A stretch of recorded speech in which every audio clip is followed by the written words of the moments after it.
Miren, hoy tengo el gusto de recibir a un buen amigo, del cual tenemos cosas en común. Lo que pasa es que, al igual que yo, él hizo como una transición de músico a intelectual, porque también hasta compartimos el mismo instrumento que tocábamos, que era la batería.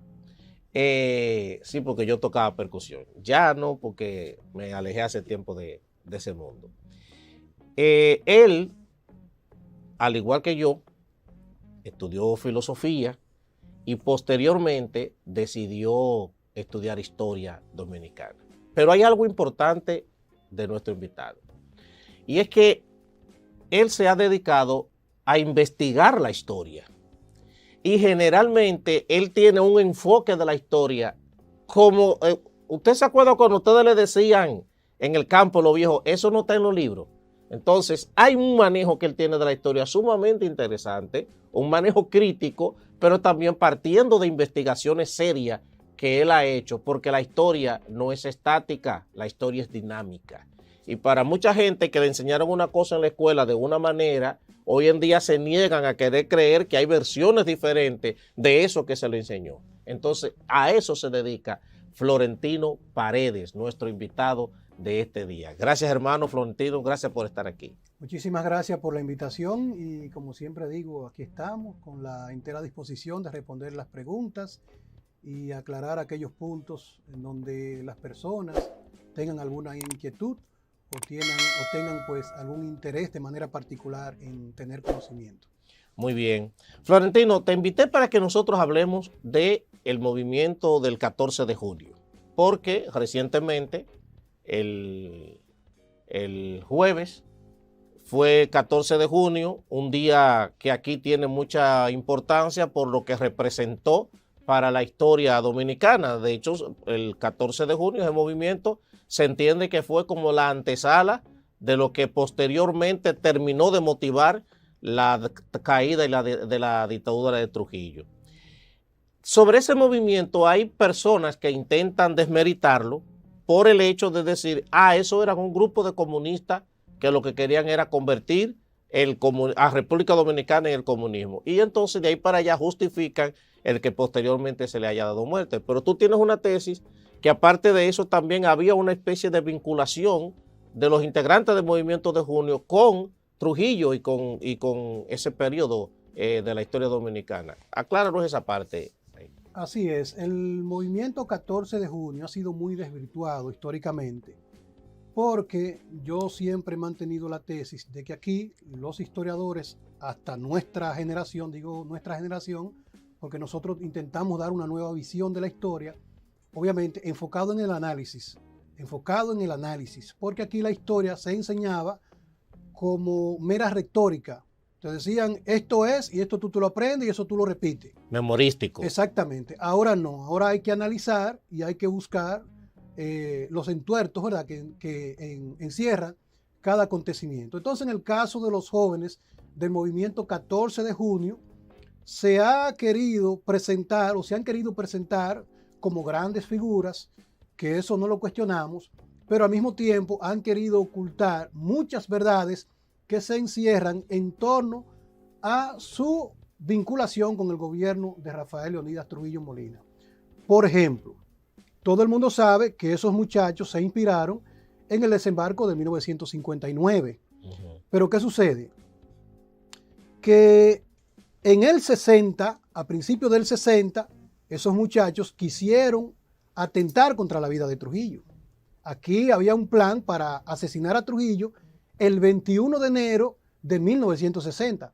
Eso no lo tocan, obviamente. Solamente dicen, bueno, o sea, el plan era para asesinarlo el 21 de enero de 1960. Sí, pero los muchachos del 14 de junio, te explico. Antonio Inver Barrera, en ese momento, era el administrador de una fábrica de pintura que se llamaba Mezcla Lista, que pertenecía al hermano de María Martínez Alba, la hermana de Trujillo, la esposa de Trujillo. La esposa de Trujillo. Si me refiero a Panchito Martínez, él era el dueño de esa fábrica de pintura. En esa fábrica de pintura se utilizaban cartuchos de dinamita para romper las rocas.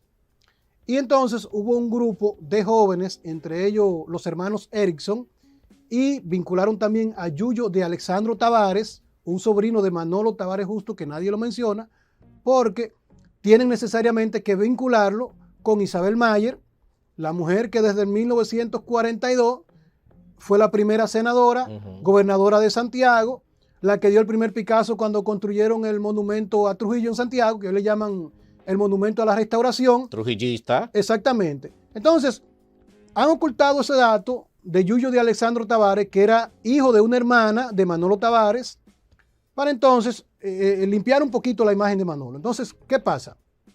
El 21 de enero, iban a asesinar a Trujillo simulando un accidente al frente de la residencia de Manuel Inver, el hermano de Antonio Inver Barrera, Tony, que vivía en la Máximo Gómez, en el lugar donde Trujillo caminaba todas las tardes. Todo el mundo sabe que Trujillo hacía una caminata que iba desde la George Washington hasta lo que es hoy la Universidad APEC. APEC era la residencia de doña Altagracia Julia Molina, la mamá de Trujillo. Ahí era que ella vivía. Entonces, en ese recorrido, Trujillo tenía que pasar por la residencia de Manuel Inver. Ellos querían simular un accidente, derrumbar la pared de esa residencia y colocar los bloques, pero con algunos cartuchos de dinamita, para entonces cuando Trujillo estuviese en su caminata, activarlo y hacerlo explotar. Ese complot fue descubierto el día 20. El 20 de enero es que se inicia la persecución a todos los jóvenes involucrados en lo que se denominó después el movimiento 14 de junio.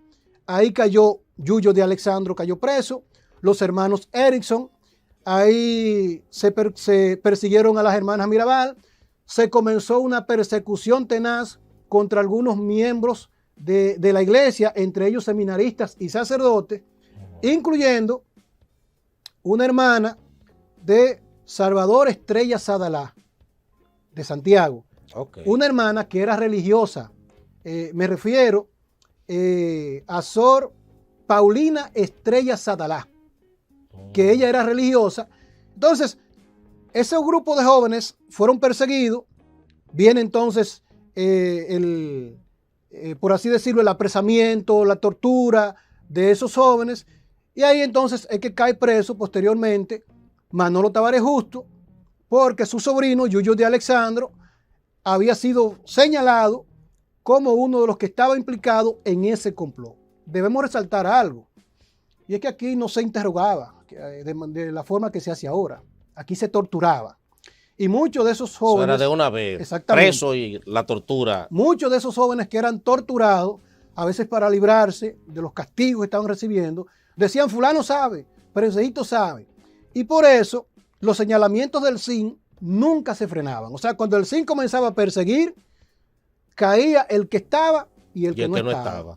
Ahí cayó también un sobrino de los hermanos Juan Tomás y Modesto Díaz, que por eso, pero la hermana Gracita Díaz se refugió en la embajada de Brasil y Trujillo envió a Modesto a que la sacara de la embajada y que le entregara el sobrino que estaba implicado. Gracita no quiso, y ahí entonces que vino la división de Trujillo con Juan Tomás y Modesto Díaz, que uno de ellos sí participó de manera directa en el ajusticiamiento de Trujillo. Entonces, este movimiento 14 de junio es ahí donde inicia, y ya con los apresamientos, el encarcelamiento de las hermanas Mirabal, de Manolo Tavares Justo, de los esposos de las Mirabal, es que ya entonces se da a conocer en la sociedad dominicana como que era un movimiento, pero nunca se ha dicho de manera específica en qué consistió ese movimiento y por qué fue perseguido. Entonces, ¿en qué consistió y por qué fue perseguido? Bueno, consistió en eso, en intentar asesinar a Trujillo, y fue perseguido porque el complot fue descubierto el día 20. Algunos historiadores dicen, no, que se reunieron por allá, por Montecristi. No, fue por los señalamientos que se hizo de manera específica a aquellos jóvenes que fueron apresados y fueron torturados. Pero entonces, en lo que tú estás diciendo, tú también estás hablando de vinculación de personas que posteriormente participaron en el ajusticiamiento de Trujillo. Entonces, aquí siempre se ha dicho también que estas gentes no solamente tenían un interés patriótico, tenían una motivación personal para querer matar a Trujillo. Entonces, eso que tú estás mencionando tuvo que ver con que esas personas al final terminaran reuniéndose para concluir lo que el movimiento 14 de junio no concretó. No. No. Los que participaron en la muerte de Trujillo tuvieron vinculaciones personales para hacerlo. Vinculaciones meramente personales. ¿Quién no, fue había, no había interés patriótico. Patriótico no. ¿Quién fue el que dijo eso? ¿Quién fue el que dijo que había un interés patriótico y que la muerte de la Mirabal fue que motivó a ellos a orquestar ese plan? Eso lo dijo Antonio Inver Barrera en una entrevista que le ofreció al periodista Francisco Aguirre y que fue publicada los días 3, 4 y 5 de noviembre en el periódico Listín Diario de 1964. Entonces, ¿cuáles eran las motivaciones personales que ellos tenían? Es encomioso, pero lo vamos a decir. En el caso específico de Antonio Inver Barrera, su hermano, Segundo Inver, estaba prisionero en La Victoria desde 1956 por la muerte de un sindicalista en Puerto Plata, que la familia dice que sí, que él fue el que lo mató. La familia Inver ha dicho que no. Pero ¿qué sucede? Que ese hermano de Antonio Inver Barrera, Segundo Inver, fue sacado de la cárcel cuando iban a asesinar a las hermanas Mirabal. El plan para asesinar a las Mirabal lo orquestó quien era secretario de las Fuerzas Armadas, José René Román Pupo, y él, para ganarse la confianza de Trujillo, le dijo que él iba a preparar el plan. Por eso, él sacó al hermano de Antonio Inver Barrera de la cárcel con la promesa de que si cumplía esa encomienda, le iban a descargar de la pena, que ya obviamente eran de 30 años de cárcel. Eso por ese lado. En el caso del teniente Amado García era cuñado de Trujillo. Ajá. Sí. Trujillo tenía una relación sentimental con una prima y hermana de crianza de él. Y esa prima vivía en la calle César Nicolás Penso, número 63, al lado de la casa de Modesto Díaz Quesada. No sé si tú has escuchado que había un plan para secuestrar a Trujillo y obligar, obviamente, un golpe de Estado. Sí. El plan era atrapar a Trujillo en la casa de esa dama mientras estuviera con ella ahí en la habitación y obviamente de esa forma lograr intercambiar con él un cese de su gobierno. Estamos hablando de Amado García Guerrero.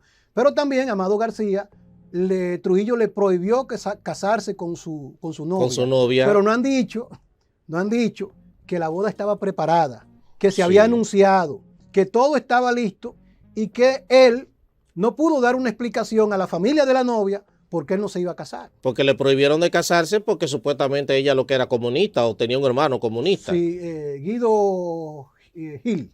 Si mal no recuerdo. Que hicieron que el teniente Amado lo asesinara. Y después, el 3 de marzo del 60, recuérdate que la persecución a estos jóvenes fue a partir de enero, el 20 de enero, el 3 de marzo, a él lo llamaron a la oficina del CIN y él lo asesinó. Algo que debemos destacar aquí.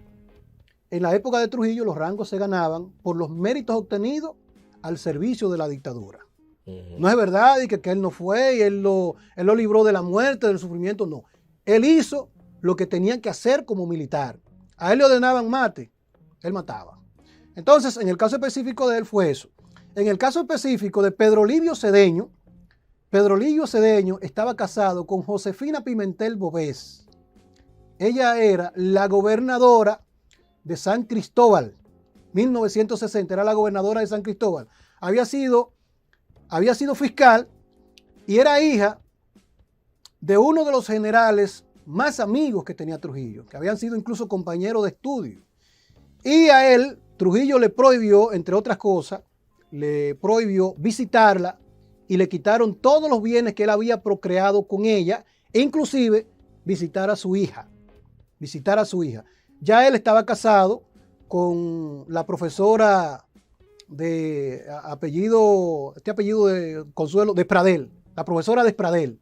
Ya él estaba casado con ella y estaba pasando por un mal momento. Además de que lo retiraron él era capitán y lo habían retirado del servicio porque por la confrontación que él tenía con la dama, Trujillo no quería ningún acercamiento hacia ella. Y él entonces, prohibido de sus bienes que había tenido con ella, del acercamiento de su hija y acorralado económicamente, él decidió actuar.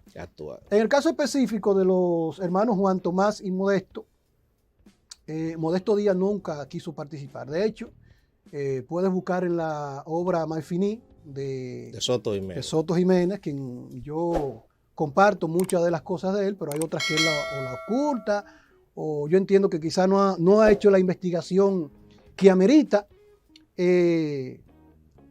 Modesto Díaz, que estuvo la semana pasada aquí, Soto. Okay. Modesto Díaz fue el que participó, pero Juan Tomás era secretario personal de Trujillo y entre otras cosas eran dos hermanos que habían obtenido muchos recursos económicos y habían obtenido mucha estelaridad durante el gobierno de Trujillo. Modesto Díaz, el mote que le tenían en Moca era el carnicero de Moca. Investiguen por qué le llamaban el carnicero. Porque eran gente de Trujillo y por Trujillo hacían lo que fuese.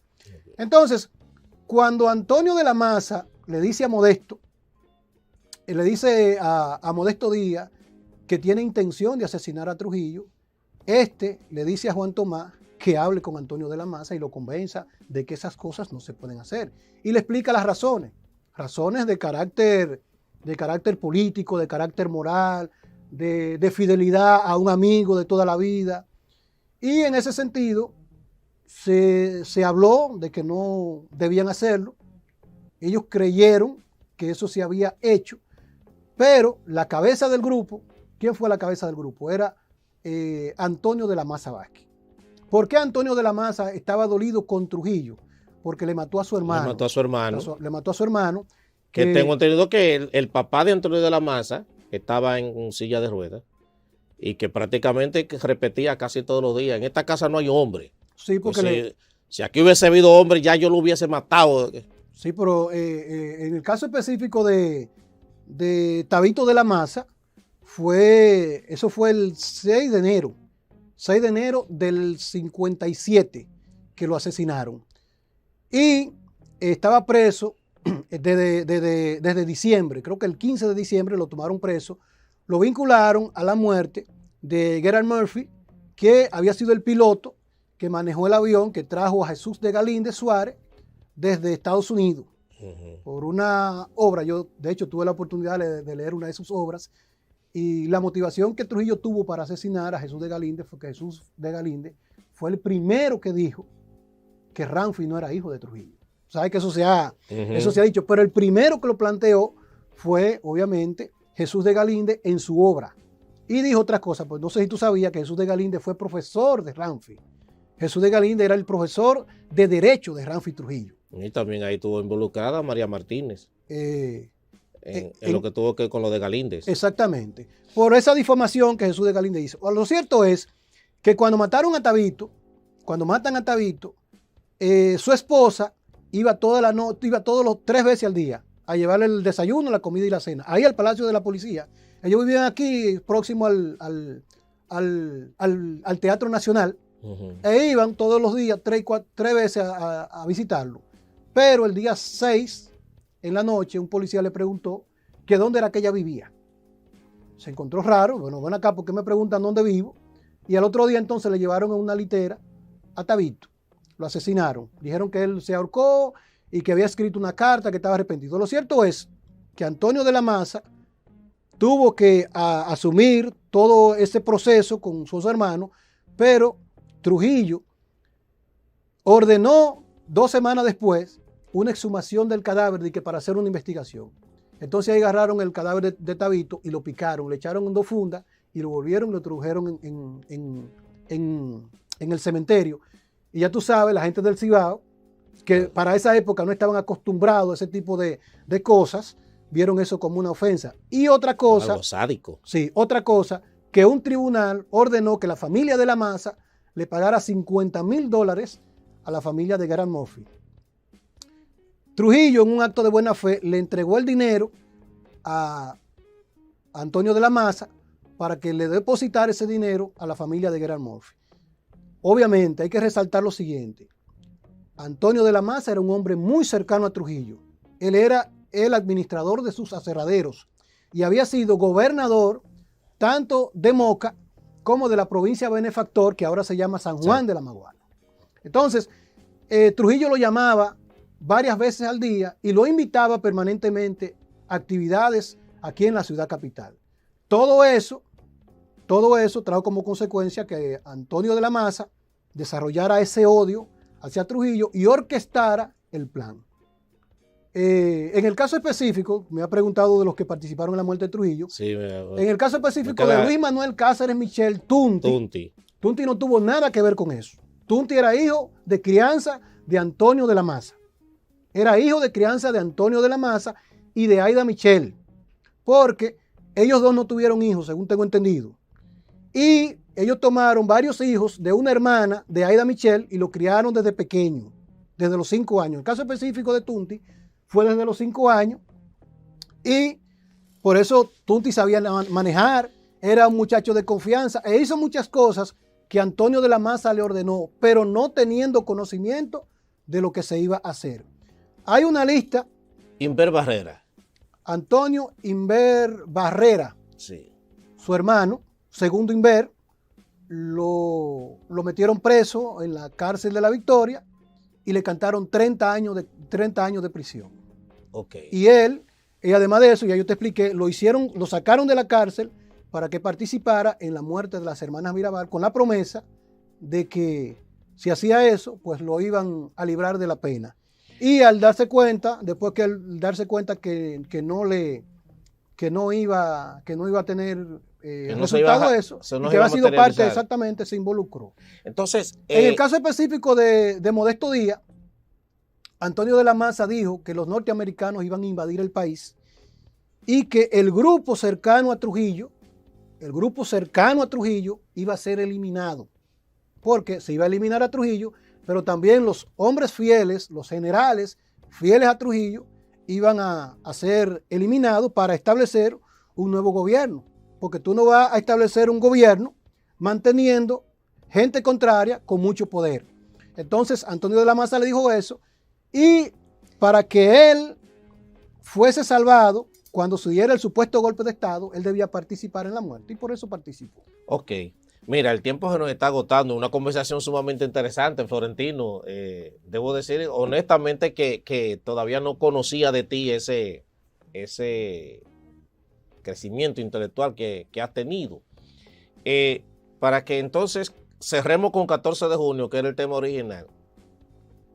¿Qué opinión te merece el hecho de que mucha gente diga que lo que se quería era instaurar el comunismo en República Dominicana y que con eso entonces justifican el que los hayan perseguido, encarcelado y asesinado, porque lo que iban a hacer de este país era un país comunista, y que si no lo hubiesen matado a ellos, si no se hubiese hecho eso, hoy nosotros seríamos otra Cuba? Sí, yo comparto ese planteamiento 100%. De hecho, he escrito y he analizado cuando he tocado algunas figuras que son señaladas como de esa tendencia. En el caso específico, por ejemplo, de Francisco Alberto Camaño Deñó, de mismo Manolo Tavares Justo. Yo planteo esa tesis, yo defiendo esa postura. Pero lo que sí debemos valorar de estos jóvenes fue que se atrevieron, que cuando mucha gente tenía miedo o ya se había aclimatizado a ese régimen que había establecido Trujillo, ellos se atrevieron a intentar, obviamente, establecer un cambio. Y esa es la parte positiva que debemos sacar de este movimiento. Ahora bien, no descartando la vinculación que tenían y la visión que tenían con relación al gobierno cubano. Porque de hecho, fíjate que todos los movimientos que vinieron del extranjero a intentar derrocar a Trujillo no contaron con el apoyo ni de la población, ni de estos muchachos. ¿Por qué? Porque había la convicción en la sociedad dominicana de que no querían a Trujillo. Pudiéramos partir de ahí. Pero tampoco querían una Cuba. Entonces, lo que venía de Cuba a intentar derrocar a Trujillo, el dominicano lo perseguía. Mira, la expedición del 49 quienes lo atraparon a esos muchachos. Del 59. Del 49. Yéndonos allá a la expedición del 49, que vino una financiada por Panchito Ramírez. Ah, ok. Sí, la de Cayo Confite. Uh-huh. Esa lo atraparon fueron los campesinos. Los campesinos. ¿Por qué? Porque el campesino tenía la convicción de que eso que venía del extranjero a tumbar este gobierno con una propaganda permanente de que Trujillo era el Dios, de que todo lo que tenía lo daba Trujillo, de que Dios y Trujillo, ¿tú me entiendes? Uh-huh. Entonces, con esa visión que ya el dominicano tenía de Trujillo, la gente no quería otra cosa. Y la del 59, que esa sí fue la de Constanza Memón Esterondo, también fracasó porque a esa gente nadie le brindaba ni siquiera un vaso de agua. ¿Por qué razón? Bueno, porque primero la Constitución lo establecía y a la gente se le enseñaba desde las escuelas lo que establecía la Constitución y lo que se debía hacer y no se debía hacer. En la modificación constitucional del 1929 que hizo Horacio Vázquez para perpetuarse en el poder, permanecer en el poder, estableció que el dominicano perdía su derecho cuando acogía en su casa personas extrañas que el gobierno no le había autorizado. Pero también cuando apoyaba a personas que empuñaran las armas y se levantaran contra el gobierno. Por eso la gente, un revolucionario o un expedicionario que viniese a tumbar a Trujillo, pedía un vaso de agua en una casa y no se lo daban. No lo daban. Pedía alimento, no le daban. Pedía cobijo, pedían que le curaran una herida y no le... Porque la gente, al contrario, salían a perseguirlo y a apresarlo. Fíjate que todos los movimientos, el del 49, el del 59, el que orquestó Manolo Tavares Justo, todos fracasaron bajo las mismas condiciones. ¿Cuál? Que la población no le apoyaba. Todavía la del 73 de Camaño también fracasó. ¿Por qué fracasó? Porque la gente no quería eso. Y eso hay que concientizarlo al dominicano y sobre todo a aquellos que escriben la historia, que dicen, no, eso era un movimiento que iba a restaurar los derechos en la sociedad dominicana. No, el dominicano no quería eso. Y hoy día, usted le pregunta al dominicano, ¿usted quiere eso? Lo que hay en Cuba, el dominicano le dice, no, no queremos eso. Que hay que decir, tú escribiste un artículo en el Nuevo Diario, y yo invito a la gente que lo busque y lo lea. Hay que decir, en ese artículo yo concuerdo contigo en una cosa. Tú no lo mencionas, pero Camaño, si no hubiese sido por lo de abril del 65, la historia sobre Camaño iba a ser la perversidad. Porque Camaño iba a ser recordado por lo de Palmasola, no por lo del 65. Con la revolución de abril del 65, yo digo que hubo como una especie de lavado de la imagen de Camaño. Porque lo que hasta ahí venía sucediendo con Camaño y lo que venía haciendo no era bueno. No, y que siempre estuvo ligado. Y después de eso,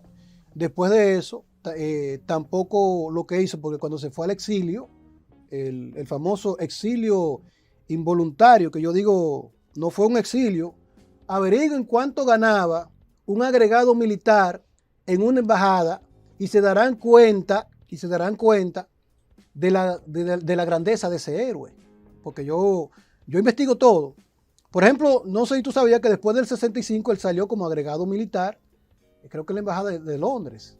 Pero busquen cuánto ganaba mensual, cuánto le daban de gasto de representación, qué le pagaban, casa, estudio de los hijos, gastos médicos, y cuál era la vida de un agregado militar en el extranjero, para que nos demos cuenta qué había detrás.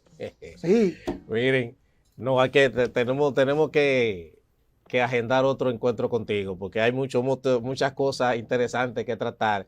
Y que yo sé que quizás mucha gente dirá, bueno, ahora están tratando de anular la historia, etcétera, porque hay un sector siempre excesivamente conservador que se niega a conocer la otra cara de la moneda de las cosas. A ese sector conservador, por ejemplo, a esas personas conservadoras, yo le digo, siéntese aquí, venga, y vamos a discutir el tema que usted quiera. Pero no en base a su posición, Yo le cito las obras, autores y todo lo que se ha planteado. Y de ñapa, entonces yo le enseño los documentos que también yo poseo, porque si algo nos da a nosotros lo que intentamos enseñar la historia, que nos da como ese airecito, es a veces los documentos que uno maneja y que a veces uno lo tiene como parte de su biblioteca personal, o sea, de donde uno se alimenta. Sí. Entonces, yo también poseo una gran cantidad de cartas, de documentos que fueron de primera mano, de Ramfis, que se lo entregó a Bernardo Vega, que se lo entregó a Emilio Rodríguez de Morici, en fin, o sea, y se lo presento y digo, mire lo que hay aquí, para que entonces usted me contradiga, a ver si usted o yo somos los que tenemos la razón. Bueno, se nos acabó el tiempo. Señores, interesantísima conversación con Florentino. Le prometo que lo vamos a invitar otra vez. A ustedes, gracias por su sintonía.